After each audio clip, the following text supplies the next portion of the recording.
guys, welcome back. Thanks so much for continuing to learn how to read the Bible with us.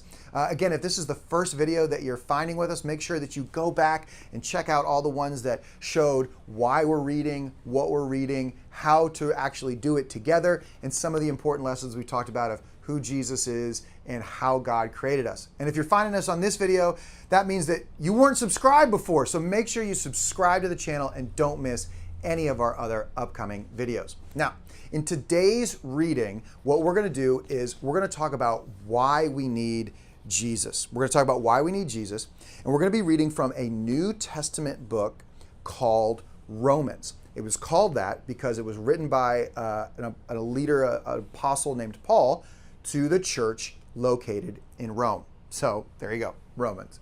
So here's what I want you to do. I want you to stop and I want you to read Romans chapter 3, verses 9 through 20. Romans chapter 3, verses 9 through 20.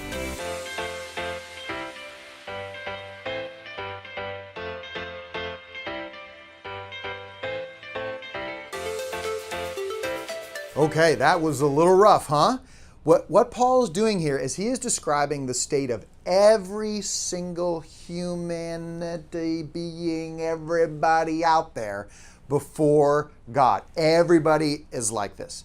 And it is saying that we're not just, hey, you're kind of good, you're kind of bad. It's like, hey, everybody is broken. Everybody is far away from God.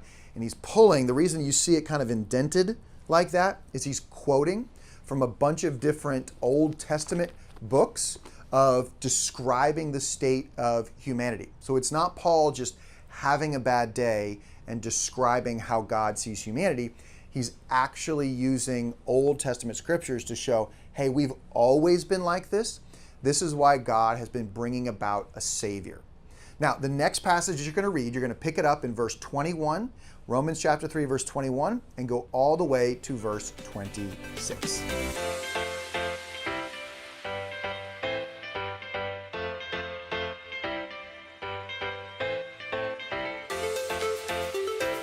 All right, now as hopeless as that first passage may have felt, this passage is so hopeful. Yes, we're broken. Yes, we've sinned or trusted ourselves more than we've trusted God. But yes, we have fallen short. But God provides a way for all of that to be made right, all of that to be put back together in our relationship with God through the power of Jesus' life, death, and resurrection. So let's look at some of the things we've learned and what can we obey as a result of this passage. First, all humanity is broken and equally distant and far away from God. Now, I know it said that in the passage, but here's an important reminder. It has nothing to do with whether or not you grew up in church or not, has nothing to do with whether or not you are black or white or Latino or Asian. It has nothing to do with your skin color. It has nothing to do with your gender. It has nothing to do with your country of origin, your economic status, your education. None of that matters.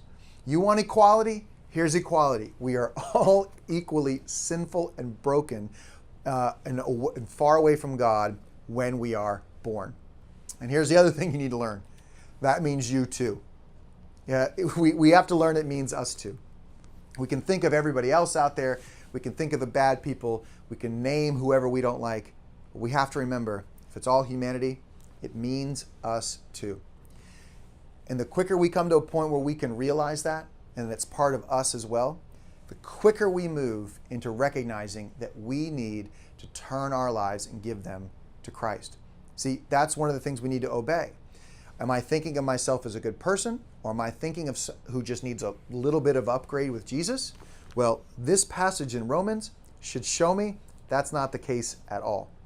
In fact, what I need to do to obey is I need to come to terms with the fact that I don't need just a teacher or a life coach. I need a Savior. I need someone who can stand in the gap between me and God and take the discipline for all of my rebellion, for all of my foolishness, for all of my choosing myself over Him, so that I can be made right with God. That's not a teacher. That's not a life coach. That is a Savior. And that is why we need Jesus.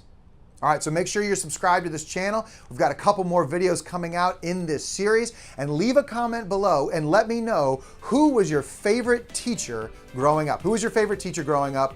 We'll be back with our next video.